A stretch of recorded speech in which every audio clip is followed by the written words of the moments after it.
Question number 5 है, ए lending library has a fixed charge for the first 3 days and an additional charge for each day thereafter. Sarita paid ₹27 for books she kept for 5 days while Sasi paid ₹21 for the charge for each extra day.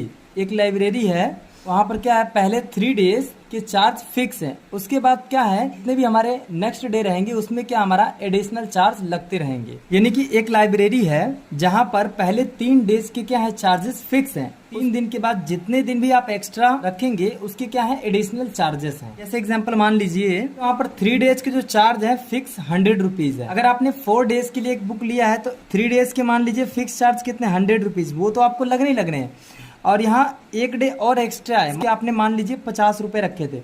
ये जो 3 days थे इसके अलावा जितना भी extra days होगा जितने दिन, उसका आपको एक्स्ट्रा चार्जेस पे करने पड़ेंगे। जैसे एग्जांपल मान लीजिए आपने 7 डेज के लिए एक बुक रखी है तो इसका 3 डेज का जो भी प्राइस है मान लीजिए ₹100 है, 3 डेज का आपको ₹100 पे तो करने पड़ेंगे। और इसके अलावा जो 4 डेज एक्स्ट्रा है अगर मान लीजिए उसके आपके ₹50 थे तो उसके आपके पैसे अलग से पे करने पड़ेंगे। अगर मान लेते हैं 6 डेज के लिए रखा है, 3 डेज के ₹100 फिक्स चार्ज लगेंगे और 3 डे एक्स्ट्रा आपने और रखा, इसके मान लीजिए आपके 50 हैं तो ये 50 चार्जेस लगेंगे। ठीक है। अगर यहाँ पर मान लो आप फिक्स चार्ज x मान लेते हैं, अगर आपने फिक्स चार्ज x माना है तो मान लीजिए ये आपके 3 डेज हैं तो 3 डेज के साथ क्या करेंगे, हम x को गुणा कर लेंगे। आगे जो हमारा नेक्स्ट 3 डेज बचा है, अगर आप मान लीजिए एडिशनल चार्ज y मान रहे हैं, एडिशनल चार्ज से हम मल्टीप्लाई करेंगे। तो ये कुछ समझाने के लिए था। आइए अब हम क्वेश्चन करते हैं। हम मान लेंगे लेट द फिक्स चार्ज को हमने x मान लिया और जो हमारा चार्ज फॉर एक्स्ट्रा डेज के लिए जो चार्ज लग रहा है उसे हमने y मान लिया। तो पहला जो कंडीशन है सरिता की, तो यहाँ पर सरिता है वो 7 डेज के लिए बुक ले जाती है। 7 डेज में से आप एक काम करो, इसे स्प्लिट कर लो तो 3 डेज तो इसके फिक्स चार्ज लगेंगे, यानी कि 3 डेज के कितने हैं x हैं तो 3x बन जाएगा। ठीक है। यहाँ पर 4 डेज है, यहाँ पर हमने एक्स्ट्रा चार्ज कितना माना है y, और जो 4 डेज था यहाँ पर हमारा कितना है, ये फिक्स चार्ज है हमारा y है। टोटल वो 7 डेज के ₹27 पे कर रही है। इसे सॉल्व कर लेंगे, 3x + 4y = 27 हो जाएगा। ये हमारा निकल गया पहला इक्वेशन। नेक्स्ट हमारा शशि है, ये कितने दिन के लिए बुक्स ले जाती है, 5 डेज के लिए बुक्स ले जाती है। तो 5 डेज में से क्या है, 3 डेज हमारा क्या है, वो तो हमारा फिक्स है। इसके बाद एक्स्ट्रा कितने दिन ले गई, 2 दिन ले गई है। इसका जो फिक्स चार्ज हमारा कितना था, x था, तो इसके साथ हमने क्या x का मल्टीप्लाई कर लिया। और ये जो हमारा 2 डेज है ये हमारा एक्स्ट्रा चार्ज कितना था, y, हमने y के साथ मल्टीप्लाई कर लिया। इसने टोटल 5 डेज के कितने पैसे पे किए, ₹21 पे किए। अब इसे भी सॉल्व कर लेंगे। ये हमारी बन गई है सेकेंड इक्वेशन, ये हमारी बन गई फर्स्ट इक्वेशन और ये हमारी बन गई है सेकंड इक्वेशन। इन दोनों को ही एलिमिनेशन मेथड से सॉल्व करके हम x और y की वैल्यू निकाल लेंगे। इन दोनों में ही 3 मिल रहा है तो हम इसे सब्ट्रैक्ट कर देंगे।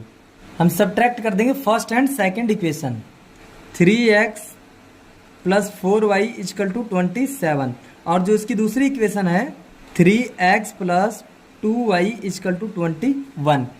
साइन चेंज कर देंगे, जहाँ प्लस था वहाँ माइनस आ जाएगा। ये हमारा प्लस माइनस कट गया। ये देखिए 4 में से 2 जाएगा, 2y आ जाएगा। 27 में से अगर हम 21 माइनस करते हैं यहाँ पर 6 आ जाएगा। तो यहाँ से हम y की वैल्यू निकालते हैं तो 6/2 आ जाएगा। इसको काट देंगे तो जो हमारी y की वैल्यू निकलती है वो हमारा निकलेगा 3। यहाँ से हमारी y की वैल्यू कितनी निकल गई है, 3 निकल गई है। अब जब ये हमारी y की वैल्यू 3 आ गई है तो इसे हम पहले इक्वेशन में भर देंगे। तो हम लिखेंगे put the value of y in first equation. तो ये हमारी फर्स्ट इक्वेशन है, 3x वैसे ही लिख लेंगे 4, y की जगह हम यहाँ पर भर लेंगे 3 = हमारा 27। तो 3x ऐसे ही आ जाएगा, 4 को 3 से गुणा करेंगे 12 = 27। अब ये 12 को उधर भेज देंगे, 3x हो जाएगा = 27। ये 12 इधर आके माइनस हो जाएगा। 27 में से अगर हमने 12 घटाया तो हमारा 15 आ गया। अब यहाँ से हमें x की वैल्यू निकाल ली, ये 3 जो मल्टीप्लाई में इधर आके डिवाइड में हो जाएगा। तो यहाँ पर x की वैल्यू जो निकलेगी यहाँ पर ये हमारा 3 डिवाइड में आ गया, काट देंगे। यहाँ पर हमारा ये आ गया 5। तो x की जो वैल्यू हमारी निकली है वो कितनी निकली है, 5। तो यहाँ पर जो हमारा फिक्स चार्ज है हमने x माना था, तो और यहाँ हमने एक्स्ट्रा चार्ज कितना माना था, एक्स्ट्रा चार्ज y माना था। तो वाई की जो हमारी वैल्यू निकली है वो हमारी 3 निकली है।